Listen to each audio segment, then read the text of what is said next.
করে দেওয়ার প্রস্তাব করছে। 1 নম্বর বাদ করে দেওয়ার প্রস্তাব করছে কি জানেন? গুম প্রতিরোধ ও প্রতিকার অধ্যাদেশ বাতিল।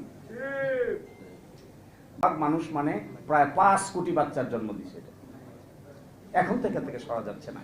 কি আশ্চর্যজনক বিষয় দেখেন, আমি এভাবে দেখি না। স্কিম 133টা অর্ডিন্যান্স রিপোর্ট পাবলিশ হয়েছে গতকালকে রাতে।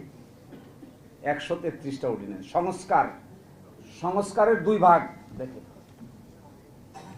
একটা সংস্কার, এখানে আছে 47টা, আর একটা আছে সংবিধানের বাইরে অধ্যাদেশ, আদেশ, রেগুলেশন করে করা যাবে, এরকম আছে 37টা। সব মিলে হলো 84টা।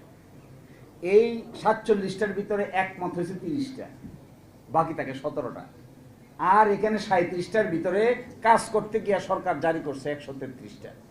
এই অর্ডিন্যান্সের ভিতরে মেজর অর্ডিন্যান্সকে এখানে দেখেন বাদ করে দেওয়ার প্রস্তাব করছে। 1 নম্বর বাদ করে দেওয়ার প্রস্তাব করছে কি জানেন? গুম প্রতিরোধ ও প্রতিকার অধ্যাদেশ বাতিল।